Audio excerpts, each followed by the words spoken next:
Olá pessoal, tudo bem? Meu nome é Simone, estou aqui no canal O Autismo e Eu, e hoje eu vim falar sobre um tema bem interessante: a acessibilidade do autista. Muitas pessoas me perguntam o que é necessário fazer para tornar um ambiente acessível para uma pessoa com autismo. E aí eu venho trazer três coisas para nós pensarmos sobre situações que fazem com que eu necessite tornar esse ambiente mais acessível. Então, a primeira situação, que eu acho que todos os pais vão concordar comigo, é com relação à noção de perigo. Então, o ambiente precisa ser seguro. Então, geralmente essa pessoa, principalmente se for uma criança, ela tem pouquíssima noção de perigo. E essa família tem pouca possibilidade de explicar para ele o que acontece com as coisas. Por exemplo, se ele descer uma escada sem segurar no corrimão e não prestar atenção em algum determinado degrau, o que pode acontecer. Então, o nível de abstração para essa compreensão, ela é enorme. A gente não percebe porque a criança com 1 ano e pouco, você já passa essa informação para ela e ela já vai conseguindo assimilar aos poucos isso. E às vezes uma criança de 5 anos, no caso do meu filho, não tem essa facilidade de assimilar, de compreender o perigo. Então ele se coloca em risco com mais facilidade do que outra criança.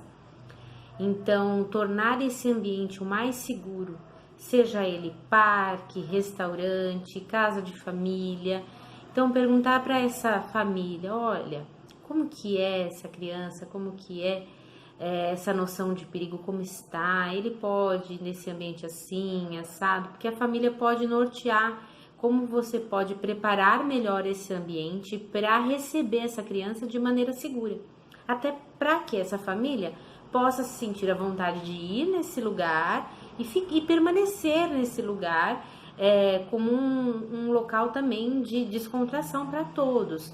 Porque no início, até a criança construir um repertório de comunicação funcional maior, até nós conseguirmos explicar algumas regras sociais para a criança, isso tudo se torna um tempo longo dentro da família de uma criança ou de uma pessoa com autismo. Então, a vida social dessa pessoa ela é toda reestruturada, principalmente por conta dessa questão dos ambientes serem seguros. Eu fui uma vez em um buffet onde a parte da tirolesa era toda aberta. E meu filho invocou bem com aquele ambiente. Ele não sabia o que fazer ali e ele ia para se jogar ali mesmo, porque ele não entendeu que ali era o fim, que de repente ele podia cair, se machucar, o que ia acontecer, e eu também não conseguia antecipar isso para ele. Fora que o ambiente estava muito estimulante e ele ia prestar menos atenção ainda naquilo que eu estava falando. Então se tornou um ambiente super perigoso, que eu pude ficar menos tempo, fiquei muito tensa. Então geralmente os passeios já são tensos para nós por conta dessa questão de ser perigoso, né? Dessa criança estar o tempo todo em risco. Outra questão é a questão do planejamento motor. Muitas vezes a criança ela até entendeu como descer e como subir a escada, mas ela se atrapalha com mais facilidade. Então, o planejamento motor que nós fazemos para descer e subir um degrau, para a maioria das pessoas vai adquirindo só de olhar o outro.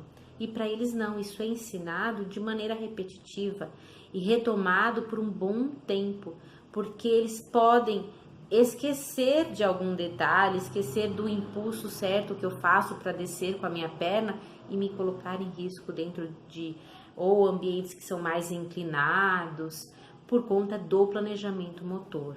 Outra situação também, então acho que não são só 3, viu? São várias. É a questão do ambiente muito estimulante na parte sensorial. Então, muitas crianças, muitas pessoas com autismo têm um distúrbio sensorial.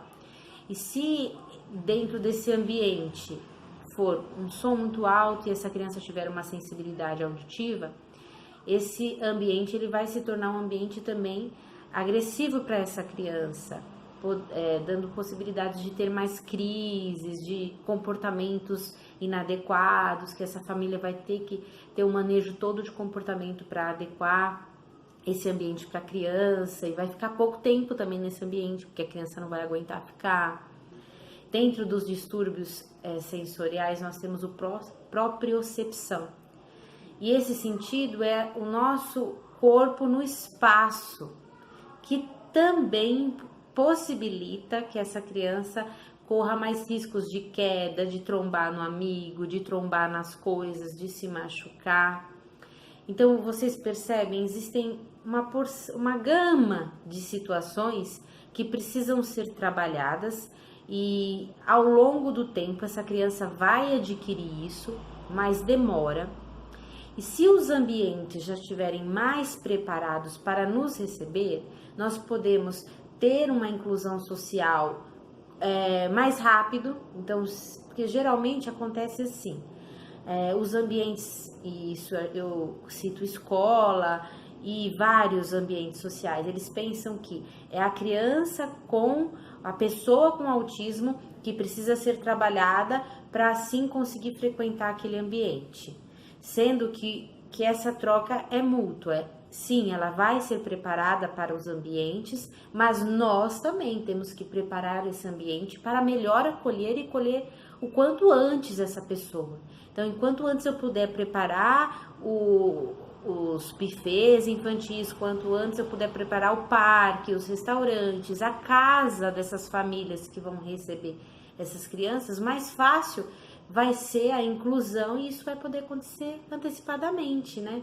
Porque às vezes a criança perde uma porção de possibilidades que vão ajudar no trabalho com essa criança, no tratamento dessa criança, mas ela não pode porque o ambiente não possibilita isso.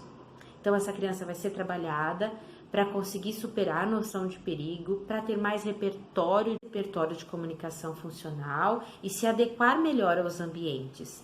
Mas, em contrapartida, as pessoas também precisam tornar esses ambientes mais acessíveis a essas crianças, possibilitando que isso aconteça antes do tempo dela estar pronta, porque ela estar pronta para isso pode demorar. E essa família ela já sofre com toda uma reestruturação social que ela tem que viver.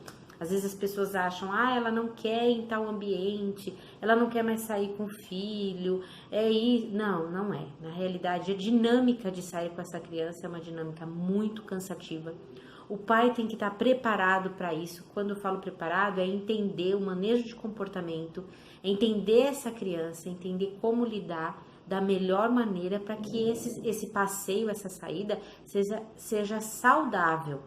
É lógico que vou confessar para vocês que por um bom tempo as saídas são muito cansativas, mas elas são estritamente necessárias para o processo deles de socialização, porque eles precisam de modelo, eles precisam, para conseguir fazer uma compra com tranquilidade em algum dia, eu preciso ir aos poucos, fazer compra com eles, nem que seja de um item num tempo. Quando ele aceitar ficar com um comportamento mais adequado, eu aumento para 2, e assim por diante em todos os ambientes. Então, assim, ela precisa sair, ela precisa estar em contato com esse mundo social, ela precisa entender essas regras sociais, que vão ser explicadas aonde? Dentro desses ambientes.